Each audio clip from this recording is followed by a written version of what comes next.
Bismillahirrahmanirrahim. Assalamualaikum warahmatullahi wabarakatuh. Pemirsa MTA TV yang dirahmati oleh Allah, puji syukur marilah kita panjatkan kehadirat Allah SWT yang telah memberikan kita begitu banyak kenikmatan yang jika kita coba menghitungnya niscaya kita tidak dapat melakukannya.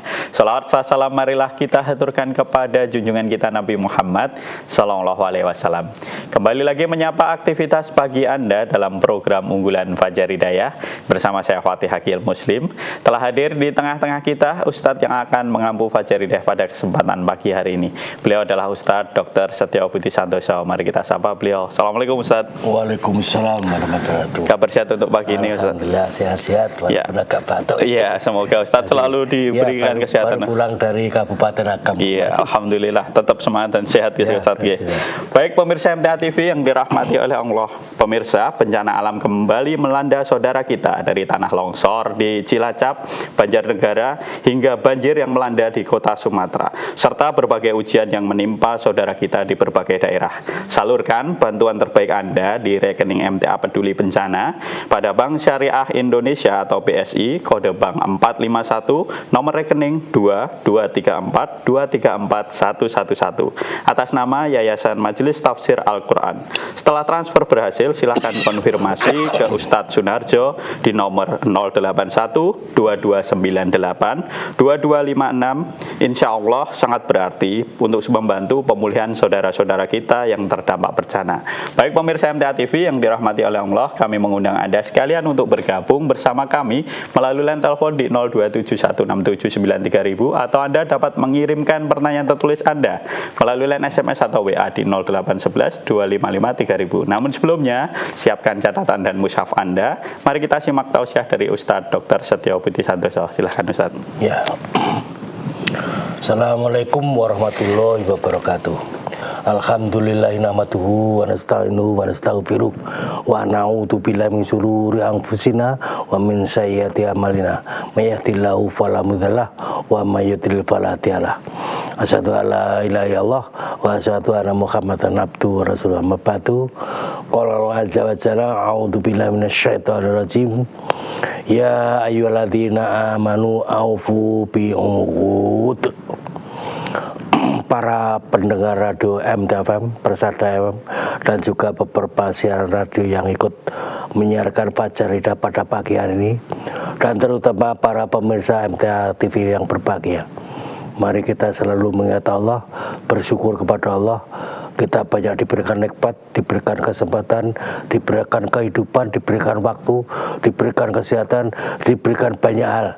Yang mudah-mudahan juga kita pada pagi hari pun diberikan hidayah, sehingga kita di dalam mengaruhi kehidupan ini tetap di jalan yang baik, di jalan yang benar. Pada pagi hari masih kita bicarakan masalah penyakit spiritual. Kemarin masih kita bicara masalah kemunafikan ya. Sudah saya sampaikan banyak ciri-ciri dari kemunafikan. Yang pada pagi hari ini kita lanjutkan ciri kemunafikan berikutnya, yaitu orang yang apabila berjanji mengingkari ya, diingkari. Di dalam hadis yang panjang yang diterangkan oleh Rasulullah ya, ada 4 perkara. Barang siapa 4 perkara itu ada padanya, maka dia memunafik tulen, munafik asli. Barang siapa yang ada satu bagian dari 4 perkara itu, berarti ada satu bagian dari kemunafikan ya. Yang pertama, apabila diberi amanat khianat, sudah saya terangkan ya.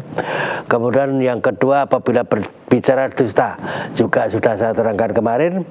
Yang ketiga, apabila berjanji menyelisi ya. Ya ini pada pagi hari. Nanti yang terakhir, apabila bertengkar curang. Dalam hadis itu, dalam hal berjanji, sebenarnya orang itu tidak harus berjanji dan boleh tidak berjanji.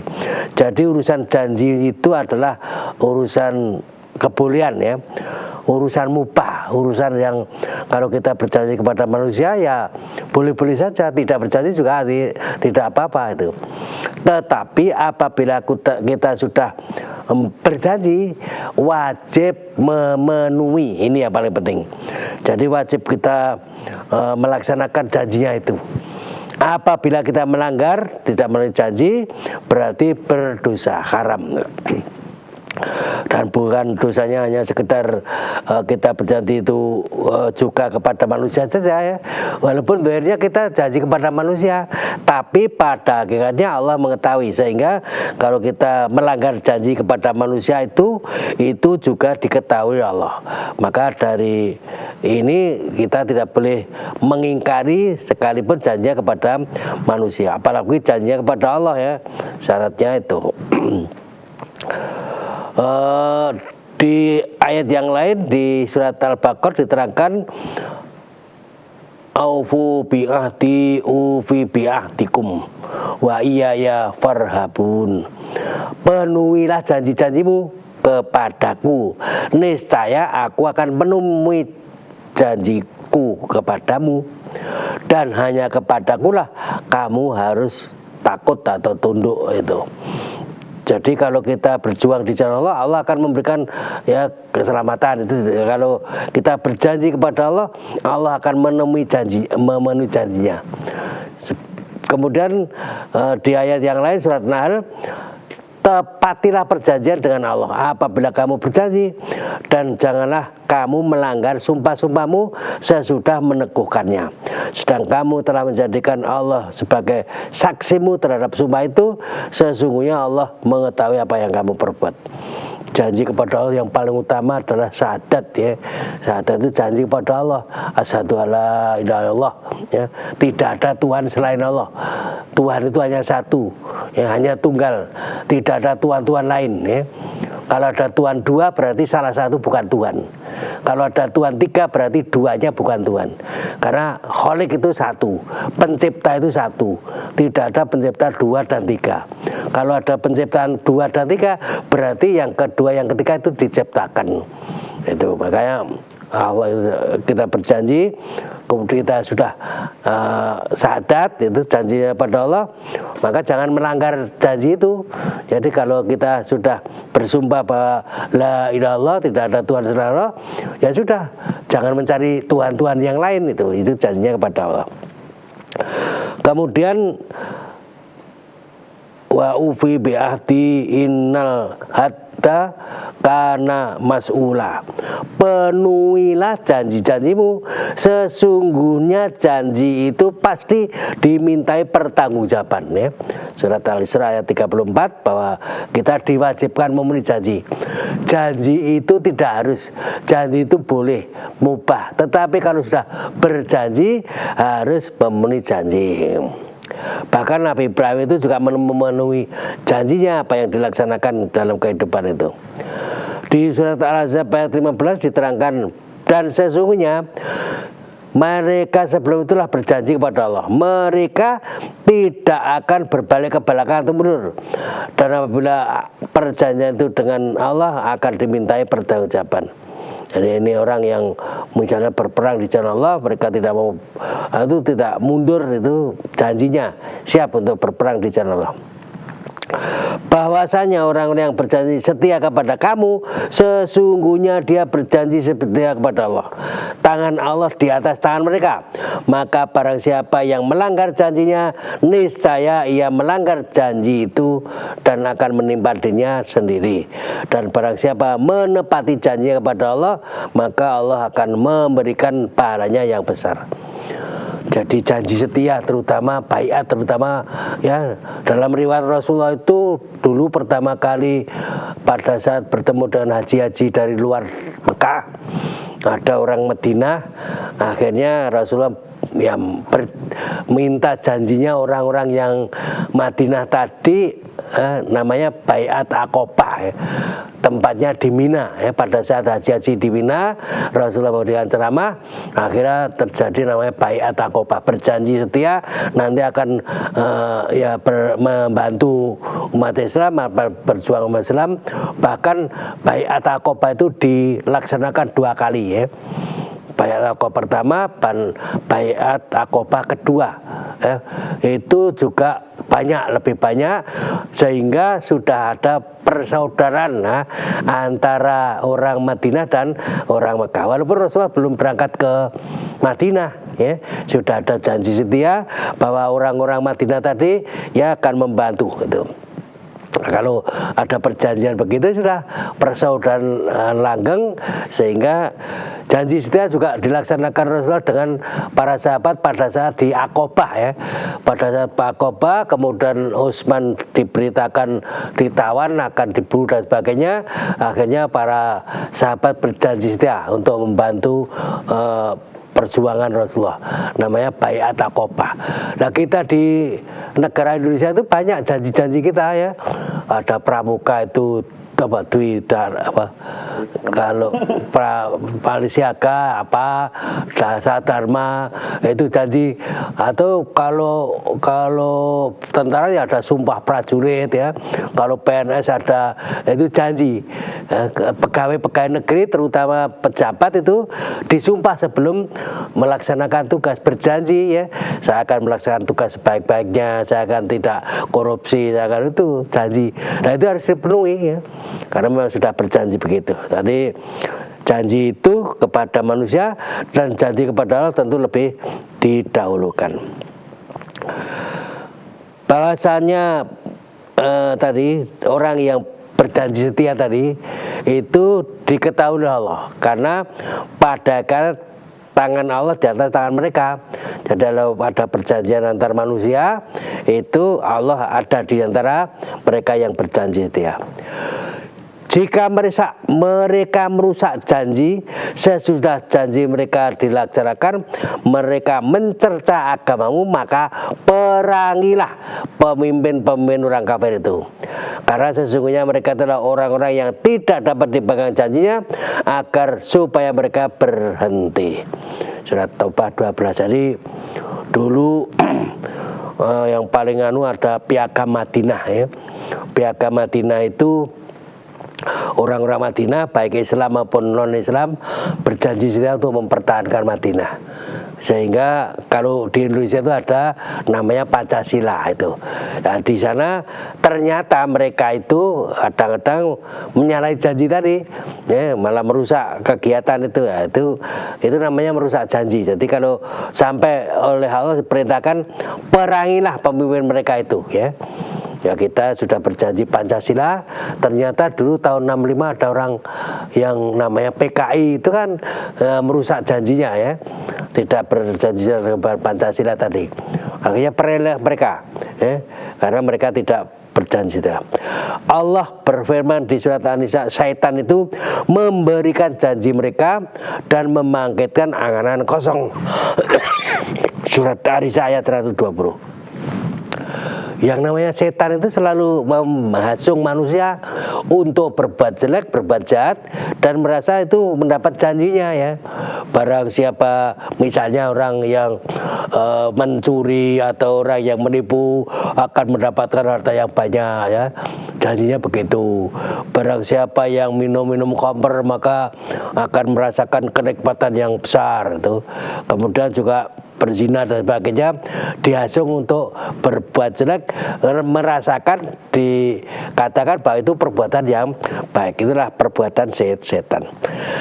Jadi ingkar janji itu terutama dulu dilaksanakan oleh Bani Israel ya. Bani Israel itu mengingkar janji kepada Allah. Sayangnya perintah itu dilanggar ya. Pada saat hal itu diabadikan di surat terutama tadi surat Al-Baqarah 40 tadi, hai Bani Israel, ingatlah nikmatku yang aku telah anugerahkan kepadamu, dan penuhilah janji-janjimu kepadaku. Niscaya aku penuhi janjimu, dan hanya kepadaku lah aku harus takut. Jadi Bani Israel itu diberi nikmat yang banyak ya, banyak diberi nabi-nabi, kemudian diberi makanan mana wasalwa, kemudian diberikan kitab-kitabnya itu, tadi diberi kelebihan dengan bangsa yang lain dengan kemampuan dan sebagainya, tapi dia mengingkari nikmat itu. Kemudian juga berjanji, janjinya diingkari. Maka dalam hadis diterangkan Rasulullah berdoa dalam sholat. Beliau mengucapkan doa yang artinya, ya Allah, sesungguhnya aku berlindung kepadamu dari dosa dan hutang. Tadi alangkah banyak yang kau mohon perlindungan dari utang ya Rasulullah. Rasulullah bersabda, sesungguhnya orang itu adalah punya hutang atau bisa menyebabkan dia berbicara dusta. Awalnya punya hutang, terus menipu, bicara dusta, dan apabila dia berjanji menyelisih. Ya, ini yang sering terjadi kan kita di antara kita utang piutang kadang-kadang janjinya kapan? Oh nanti 1 bulan lagi ya. Nah, ditunggu 1 bulan. Oh nanti 1 bulan lagi ya, 1 bulan lagi ya. Nah, itu tidak memenuhi janji. Kemudian juga kadang-kadang misalnya didatangi oleh yang memberikan utang itu, anaknya disuruh mengatakan saya tidak ada di rumah, padahal ada di rumah. Itu kan menipu gitu. Dan juga mungkin yang paling terkenal penjahit itu kadang-kadang janjinya juga tidak ditepati. Kapan saya selesainya? Nanti Senin yang akan datang. Didatangi Senin belum jadi. Nanti Senin lagi. Ya, itu janji itu harus dilaksanakan. Antara akhlak mukmin dalam berbicara itu mendengarkan pembicaraan itu menyambut wajah dengan ceria dan berjanji harus dilaksanakan, ditepati. Sebaik-baik umatku pada abad ini, kemudian sudah kuat. Jadi sebaik-baik umat itu umat dahulu ya, para sahabat, kemudian para tabi'in belakang. Kemudian sesudah mereka muncul suatu kaum yang memberikan kesaksian tetapi tidak bisa dipercaya. Mereka berkhianat dan tidak dapat diamanati. Mereka bernazar, berjanji tetapi tidak menepatinya, dan mereka tampak gemuk-gemuk. Itu hatinya. Ada 3 golongan yang kelak pada akhirnya menjadi musuhku. Barang siapa menjadi musuhku, maka aku pun memusuhinya. Pertama, seorang yang berjanji setia kepadaku lalu diingkari. Ini yang pertama. Kedua, seorang yang menjadikan orang yang merdeka atau bukan budak lalu memakan uang harga penjualnya, menjual budak ya, memakan. Ketiga, orang yang mengkaryakan atau mempekerjakan seseorang buruh tetapi setelah menyelesaikan pekerjaannya mereka tidak diberi upah ya. Jadi kalau kita memperkerjakan orang itu harus digaji ya, secara rutin itu. Imam Abu Daud rahimahullah telah meriwayatkan hadis dari sahabat Abdullah bin Amir. Pada suatu hari ketika Rasulullah SAW duduk di tengah-tengah kami, tiba-tiba ibuku memanggilku dan mengatakan, hai kemari, aku beri kamu sesuatu. Rasulullah kemudian mengatakan kepada ibu itu, apakah yang kamu katakan itu benar? Ibuku menjawab, apa itu yang kamu berikan? Kurma. Lalu Rasulullah bersabda, ketahuilah seandainya kamu tidak memberikan sesuatu pada yang kamu janjikan, itu namanya kamu mengingkar janji. Jadi kalau seorang ibu mau memberi apa tidak dilaksanakan, itu adalah ingkar janji. Dalam riwayat hadis yang lain dari Ibnu Abbas radhiyallahu anhu bersabda, janganlah membantah saudaramu dan jangan berguru dengan jangan pula engkau menjanjikan sesuatu janji lalu engkau mengingkari. Ini pelajaran bahwa kita tidak boleh mengingkari janji. Kalau sudah berjanji setia, sudah berjanji akan melaksanakan sesuatu, mungkin ada pertemuan, mungkin ada begini begitu dan sebagainya, maka tidak boleh kita ingkari. Tiada orang beriman itu yang tidak punya amanat, dan tidak ada agama bagi mereka yang tidak menepati janji. Jadi bisa gugur agamanya gara-gara tidak tepat janji, bisa gugur agamanya karena ya mungkin tidak amanah itu, atau juga gugur karena berdusta, yang nanti terakhir gugur karena curang itu. Meskipun demikian, tentu Rasulullah agama itu adil. Jadi kalau kita terpaksa tidak melaksanakan karena sesuatu hal, janjinya itu kemudian itu memang diizinkan ya, karena memang tidak bisa melaksanakan, itu ya dimaafkan ya. Contohnya orang yang berjanji karena dipaksa, harus begini, ya karena dipaksa sehingga dia tidak bisa melaksanakan itu, maka boleh ingkar janji karena keterpaksaan ya. Orang suruh janji begini tapi tidak bisa melaksanakan itu, atau misalkan orang misalnya ditahan atau dicegah untuk tidak bisa melaksanakan itu, terus kemudian dia mengingkari itu karena terpaksa. Sesungguhnya Allah memaafkan umatku dari kesalahan yang tidak disengaja, lupa dan dipaksakan atasnya. Hadis riwayat Ahmad, Ibnu Hibban, Hakim dan Ibnu Majah. Yang kedua, berjanji untuk melaksanakan suatu perbuatan, tetapi perbuatan itu perbuatan haram, sehingga tidak wajib dilaksanakan ya. Kalau berjanji tapi perbuatan yang dilaksanakan itu haram, tidak boleh berbuat, maka tidak boleh dilaksanakan malahan.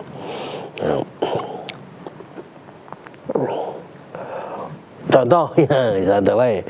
Misalnya orang berjanji kencan misalnya, kencan di suatu tempat itu dia tidak dilaksanakan malah bagus karena dia tidak melaksanakan kemadorotan tadi. Jadi atau kencan akan berjudi bersama itu, maka itu dia tidak melaksanakan itu lebih bagus ya, karena itu suatu hal yang diharamkan, hal yang tidak perlu dilaksanakan. Kita berjanji mau berjudi, mari kita besok judi ya. Nah ternyata pas hari itu tidak dilaksanakan, bagus karena tidak melaksanakan perbuatan maksiat itu kan bagus. Kemudian yang ketiga, karena betul-betul tidak mampu ya, berjanji kejadian yang tidak diduga sebelumnya, sehingga dia misalnya akan begini akan begitu, ternyata sakit misalnya. Saya akan berangkat ke Agam ya, Kabupaten Agam, sudah siap berjanji akan berangkat terus sakit, ya berarti dimaafkan, boleh, karena keterbatasan tadi, kemampuan itu. Sekarang selain Agam juga perhatian kita ke Aceh ya, benar-benar itu saudara kita mungkin banyak yang perlu dibantu itu. Atau sudah berjanji kemudian mati datang, ya itu berarti ya dimaafkan ya. Atau dengan alasan lain karena tidak melaksanakan itu karena ada keterbatasan ya, jadi janjinya tidak dilaksanakan. Allah tidak membebani seorang melainkan sesuai dengan kesanggupannya. Ya, saya kira itu saja yang saya sampaikan. Ya, intinya bahwa orang yang berjanji wajib ditepati. Tidak harus berjanji sebenarnya, tapi kalau sudah berjanji harus dilaksanakan perjanjiannya. Ya, itu. Ya, terima kasih Ustaz. Baik pemirsa MTA TV yang dirahmati oleh Allah, kami mengundang Anda sekalian untuk bergabung bersama kami melalui line telepon di 02716793000, atau Anda dapat mengirimkan pertanyaan tertulis Anda melalui line SMS atau WA di 08112553.000. Namun sebelumnya kita simak informasi yang berikut ini. Bismillahirrahmanirrahim, pemirsa MTA TV yang dirahmati oleh Allah, kita kembali lagi dalam program unggulan Fajar Hidayah. Pagi ini bersama dengan Ustadz Dr. Setio Budi Santoso, kami mengundang pemirsa sekalian untuk bergabung bersama kami melalui line telepon di 02716793000, atau Anda dapat melakukan panggilan WA di 08112553.000. Untuk kesempatan pertama kita sapa pemirsa yang telah terhubung. Halo, assalamualaikum. Waalaikumsalam. Ya, dari siapa, di mana? Dari Ibu Siti di Klaten. Ya, silahkan Ibu Siti. Assalamualaikum warahmatullahi wabarakatuh, Pak Ustaz. Waalaikumsalam warahmatullahi wabarakatuh. Mari. Sama Ustaz ini di luar tema. Itu kalau mengenai salam Ustaz, atau pada sambutan itu kok ada selain Assalamualaikum itu kok ada salam kebajikan sebagainya, itu gimana Ustaz? Kalau kita sebagai orang Muslim, apa cukup Assalamualaikum warahmatullahi wabarakatuh atau ditambah yang lain tuh Ustaz? Pada waktu sambutan itu loh Ustaz, maaf. Kemudian yang kedua Ustaz, soal utang piutang. Itu kalau yang utang itu apakah harus nulis kapan dia mau kembali, banyak berapa utangnya dan kapan dia kembalikan, apa itu harus ditulis Ustaz? mengenai utang piutang Ustaz. Terima kasih Ustaz atas jawabannya. Assalamualaikum warahmatullahi wabarakatuh. Waalaikumsalam warahmatullahi wabarakatuh. Yang pertama terkait salam ketika sambutan, kan ada assalamualaikum kemudian salam lain-lain yang selanjutnya lah. Kalau orang Islam itu seperti apa salamnya, Ustaz? Iya. Ya memang contohnya Rasulullah tidak ada contoh assalamualaikum, salam Pancasila, salam ini, salam itu. Ya Rasulullah itu yang namanya salam itu doa. Jadi doa keselamatan, doa kita mendapatkan rahmat, ya. Jadi itu doa kepada Allah. Kemudian kita membalas juga doa, ya. Waalaikumsalam warahmatullahi wabarakatuh, doa. Itu. Jadi kalau kita mendoakan sesama umat Islam itu wajib. Bahkan kalau kita diucapkan salam wajib membalasnya. Kalau salamnya sendiri terserah, yang mau salam tidak apa-apa. Tapi kalau kita sudah mendengar seseorang memberikan salam kepada kita wajib membalasnya. Adapun sekarang model-model salam segala macam itu, ya dalam contoh Rasulullah tidak ada. Jadi Nabi tidak mencontohkan doa itu salam kepada umat Islam, salam kepada orang non-Islam, itu tidak ada contohnya.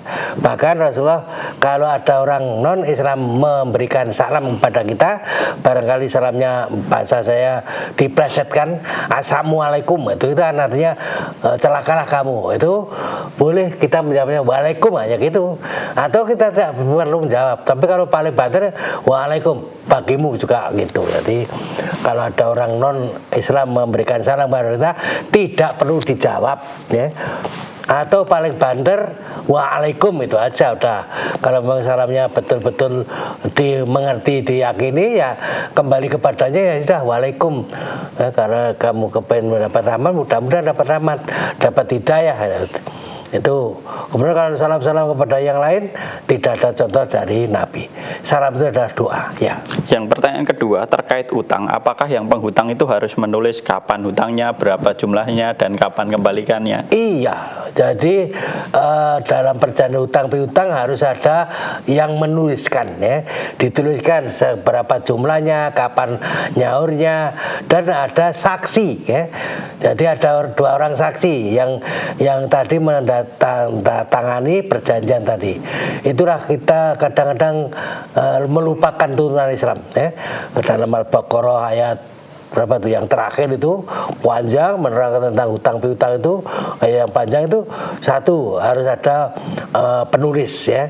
Kalau memang orang yang bisa menulis ya itu jadi penulis. Kalau memang tidak bisa ya meminta bantuan yang bisa menulis itu.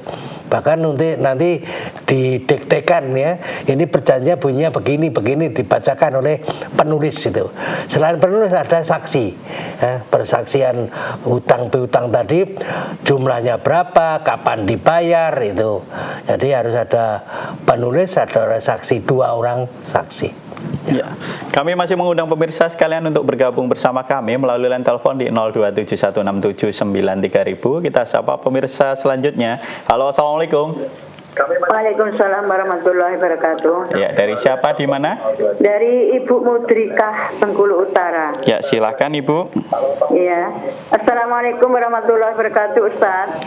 Waalaikumsalam warahmatullahi wabarakatuh. Mari Ibu Musrika. Iya. Setelah saya dengarkan kajian Bapak dari Quran surat 2 ayat 40 yang intinya Allah akan penuhi janjinya kepada kita. Nah, di sini saya minta tolong berikan contoh-contoh janji Allah kepada kita itu apa saja. Sekian, terima kasih. Assalamualaikum warahmatullahi wabarakatuh. Waalaikumsalam warahmatullahi wabarakatuh. Ya. Jadi janji Allah kepada kita itu banyak, ya. Barang siapa bertakwa kepada Allah, Allah akan memberikan jalan keluar, ya. Barang siapa bertawakal kepada Allah, Allah akan memberikan rezeki yang dari arah tidak disangka-sangka, ya. Barang siapa berjuang di jalan Allah, Allah akan membantu kita itu. Jadi dalam Al-Quran banyak sekali janji-janji itu. Barang siapa begini akan begini, barang siapa begini akan begini.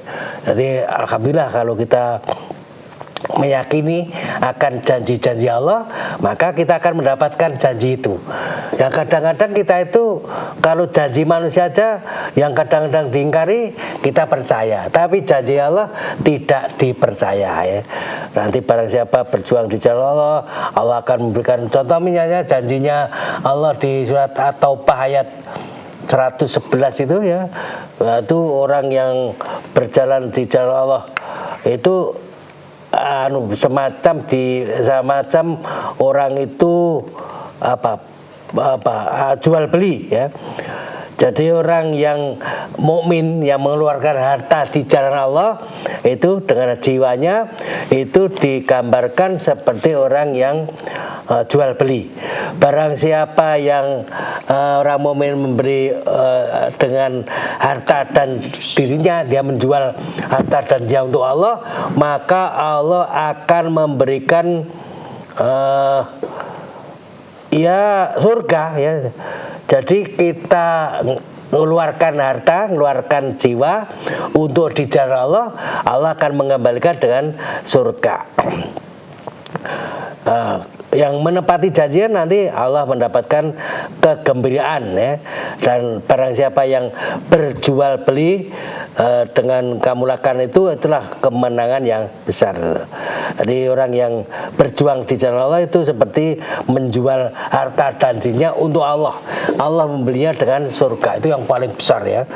Misalnya kita juga berangkat ke Akam tadi, kita berjuang di jalan Allah karena kita mengeluarkan harta ya, artinya perjalanan harus mengeluarkan harta, atau mungkin risiko kita membantu saudara kita itu mati misalnya, atau kecelakaan atau itu kan menjual dirinya untuk Allah.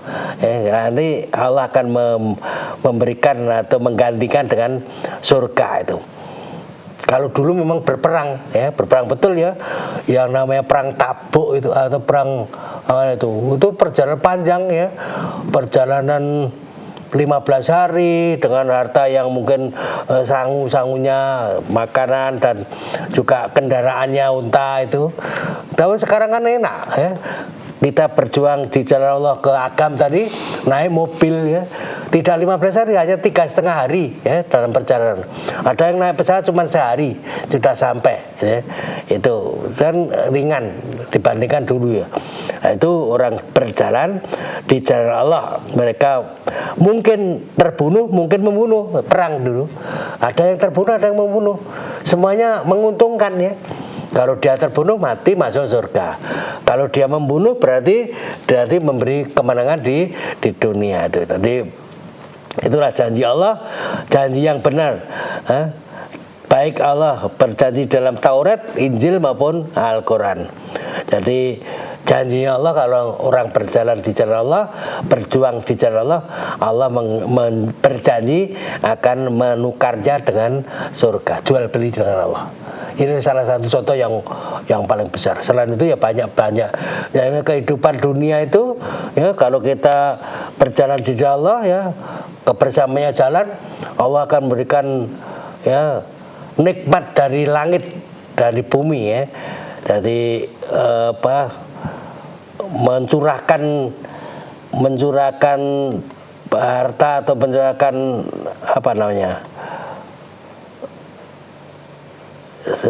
bacanya surat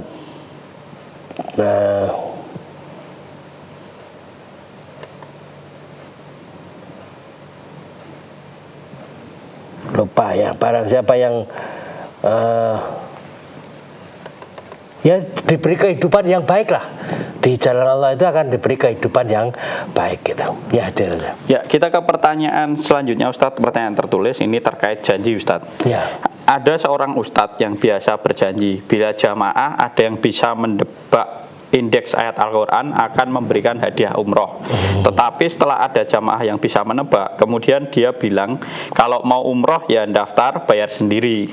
Apakah janji itu bisa dijadikan suatu lelucon mainan saja Ustadz? Mohon tausiahnya. Iya, itu menipu ya.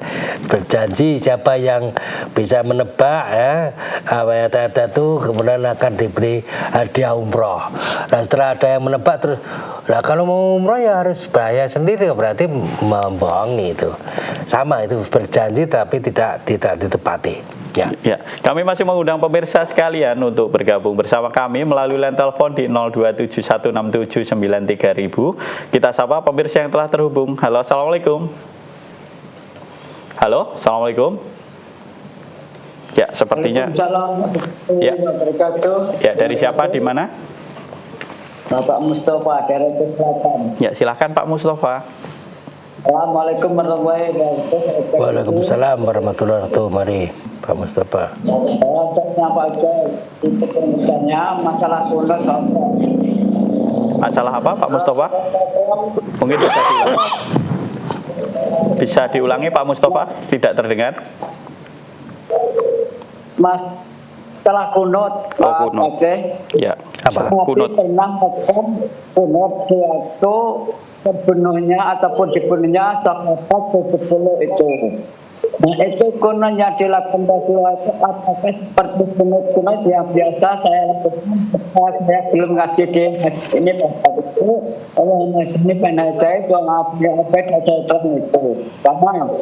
Yang kedua, manakah yang meminta dikirim dari Rasulullah, kemudian Rasulullah menginginkan sahabat itu dibunuh total, sehingga mengakibatkan Rasulullah itu kunut selama 1 bulan penuh, tidak 5 kali sholat hari malamnya. Jadi dari manakah yang meminta dikirim dai saja? Itu saja yang bisa sampaikan. Atas Pak Ustaz Setia Budi, saya ucapkan terima kasih. Wassalamualaikum warahmatullahi wabarakatuh. Waalaikumsalam warahmatullahi wabarakatuh. Pertanyaannya terkait kunut. Nabi kan pernah melakukan kunut. Doa kunut. Ya. Apakah doa kunut yang dilakukan Nabi itu seperti kunut-kunut yang biasa saya lakukan dulu sebelum mengaji, Ustadz? Iya. Dan ini kan terkait dengan pengiriman Nabi mengirim para sahabat dan dibunuh, kemudian Nabi kunut. Apakah itu terus kemudian Nabi kunut lagi mengirimkan para dai-nya, kemudian kan beliau itu kunut karena itu, apakah setelah itu kunut lagi, Ustaz? Iya. Jadi memang pada saat Nabi mengirimkan istilah ustadz ya, orang yang hafid Al-Quran ya, dikatakan sekitar 70 dikirim, ternyata sampai di sana dibunuh gitu. Nah, Nabi amat sangat susah ya, prihatin ya, baru Maunah tadi dikirimkan, ternyata menipu ya, dikirimkan Ustadz malah dibunuh gitu. Sampai Nabi berdoa supaya Allah memberikan istilahnya apa ya, azab atau memberikan sifulan itu diberi azab yang berat karena dia menipu tadi atau dia membunuh para sahabat itu. Jadi yang dalam riwayat itu Rasulullah mendoakan orang-orang yang membunuh orang yang dai-dai tadi itu mendapatkan bencana atau azab dari Allah. Nah, oleh Allah dijawab bahwa itu bukan urusanmu ya. Terserah aku Allah, aku beri ampunan atau akan aku adab, itu terserah aku. Itu pelajaran bahwa kita itu kalau dizalimi ya tidak perlu mendoakan untuk mendolimi yang berbuat zalim tadi itu, karena nanti itu Allah yang akan memberikan akibat dari orang yang zalim kepada kita.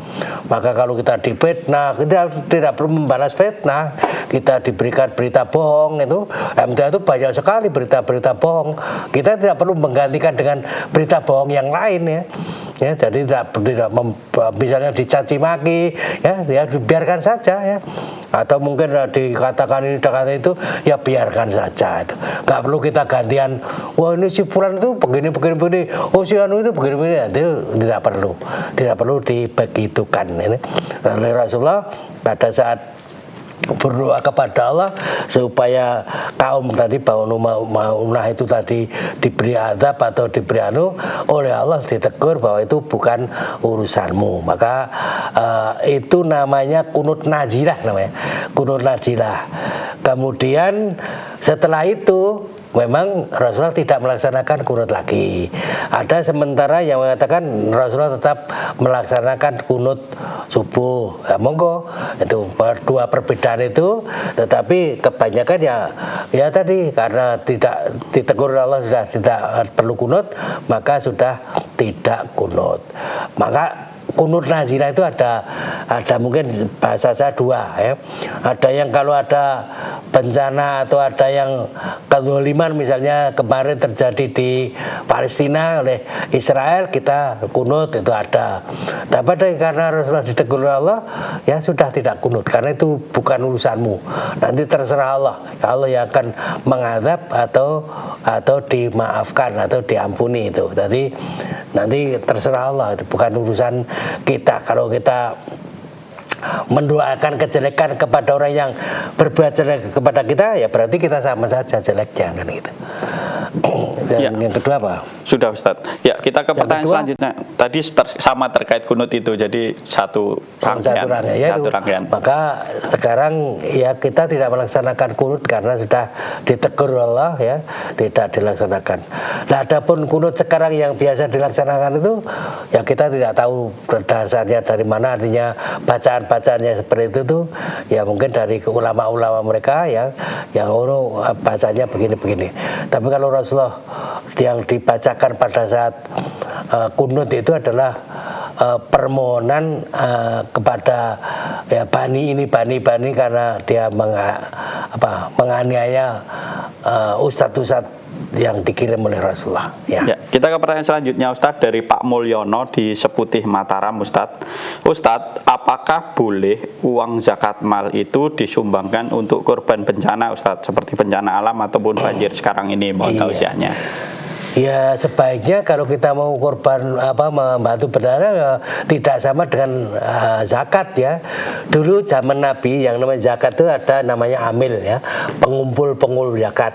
Nah pengumpul zakat itu amil, kemudian disalurkan menurut itu 8 asnaf di ataba itu diatur menurut pimpinan atau diatur menurut amil tadi gitu. Kalau sekarang ada namanya basnas, sekarang ada pengumpul zakat. Itu juga mengatur begitu. Itu mengatur pengeluaran zakat dipakai untuk apa. Nah, kan zakat itu tidak hanya untuk bencana alam. Memang pada akhirnya bencana bisa untuk fisabilillah. Tapi kalau zakat dikatakan kan yang lain-lain tidak kebagian. Maka kalau kita mau membantu bencana alam, jangan uang zakat sendiri, bencana alam sendiri. Termasuk kalau kita membantu orang tua kita sakit atau anak kita atau jangan sampai, saya mau membantu saudara saya yang miskin pakai uang zakat, itu juga tidak tepat. Walaupun secara zahir itu memang fisabilillah juga, tapi tidak masuk karena itu saudara kita, itu bapak kita, itu tanggung jawab kita itu. Jadi kalau uang zakat sebaiknya dikumpulkan, yang paling bagus dikumpulkan sehingga nanti daya nilai itu lebih besar, lebih buah. Tapi kalau kita sendiri-sendiri kita mengirim zakat ke saudara kita ke sana yang fakir, akhirnya tidak punya kekuatan ekonomi umat ya. Ekonomi umat lemah karena tidak ada kebersamaan dalam ekonomi. Tapi untuk bersatu, insya Allah kita akan mempunyai kekuatan ekonomi yang bagus. Ya. Kita ke pertanyaan selanjutnya Ustadz dari hamba Allah di Sidoarjo Wonogiri. Ustadz, bagaimana kalau kita diajak ngantar manten yang dinikahkan, sedangkan manten itu sudah punya anak di luar nikah, baru 35 hari Ustadz. Apakah boleh itu kami lakukan Ustadz? Mohon tausiahnya. Ya, zaman Nabi tidak ada contoh seperti itu. Jadi kalau orang zaman Nabi, kalau yang namanya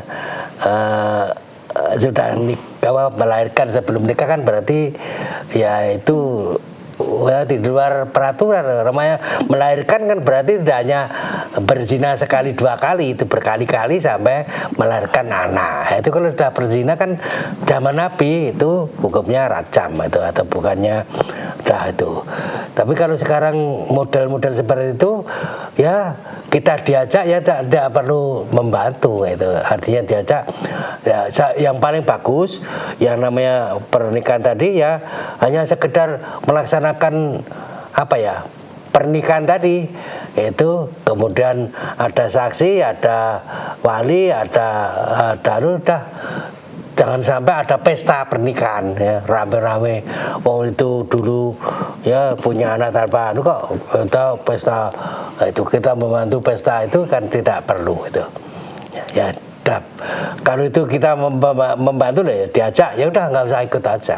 Ya. Ya, pertanyaan tadi sekaligus pertanyaan terakhir pada Fajar Hidayah kali ini. Sebelum diakhiri mungkin ada yang ditekankan terkait materi, Ustaz. Pada pagi hari ini yang saya tekankan tentang sifat orang munafik, antara orang yang berjanji tetapi diingkari ya. Jadi salah satu ciri yang kemarin kita tentang amanah, yang kedua tentang bicara dusta, yang ketiga tentang berjanji. Ya, kalau kita sudah berjanji kepada seseorang, ya sudah kita tepati. Itu. Apalagi kalau janjinya kepada Allah, wajib ditepati lebih daripada yang lain. Ya, bertahan tidak ada, tapi yang penting kita jangan sampai punya sifat seperti itu. Kita sholatnya rajin, ngajinya rajin, ya. Tetapi kalau sering tidak menepati janji, ya, ngomong begini nanti tidak dilaksanakan, itu namanya munafik gitu. Kalau satu bagian dari itu ya sebagian dari munafik. Tapi kalau ada empat-empatnya munafik tulen, munafik yang 100% ya. Apabila diberi amanah khianat, apabila berbicara dusta, apabila berjanji mengingkari, nanti yang terakhir apabila bermusyawarah atau baru debat dengan curang gitu. Jadi waton pokoknya itu namanya curang. Ya saya kira itu saja. Ya, terima kasih Ustaz atas tausiahnya pada kesempatan pagi hari ini. Semoga dengan tausiah ini kita dapat terjauh dari sifat-sifat kemunafikan ya Ustaz. Ya. Assalamualaikum warahmatullahi wabarakatuh. Waalaikumsalam warahmatullahi wabarakatuh. Baik pemirsa MTA TV yang dirahmati oleh Allah, itu tadi program unggulan Fajar Hidayah pada kesempatan pagi hari ini bersama dengan Ustadz Dr. Setio Budi Santoso. Kami mohon maaf untuk pertanyaan tertulis yang sudah Anda kirimkan, tidak bisa kami bacakan semua, insya Allah akan dijawab di kajian-kajian mendatang. Jadi selalu simak kajian yang ada di MTA TV. Baik pemirsa MTA TV yang dirahmati oleh Allah, bencana alam kembali melanda saudara-saudara kita, mulai dari tanah longsor di Cilacap, Banjarnegara, hingga banjir yang melanda di tanah Sumatera, serta berbagai ujian yang menimpa saudara kita di berbagai daerah. Salurkan bantuan terbaik Anda di rekening MTA Peduli Bencana pada Bank Syariah Indonesia atau BSI, kode bank 451, nomor rekening 2234111 atas nama Yayasan Majelis Tafsir Al-Quran. Setelah transfer berhasil, silahkan konfirmasi ke Ustadz Sunarjo di nomor 081 2298 2256. Insya Allah sangat berarti untuk membantu pemulihan saudara-saudara kita yang terdampak bencana. Baik pemirsa MTA TV yang dirahmati oleh Allah, saya Fatih Hakil Muslim beserta rekan kru yang bertugas mohon undur diri. Alhamdulillahirabbil alamin, subhanakallahumma wa bihamdika asyhadu an la ilaha illa anta astaghfiruka wa atubu ilaik. Wassalamualaikum warahmatullahi wabarakatuh.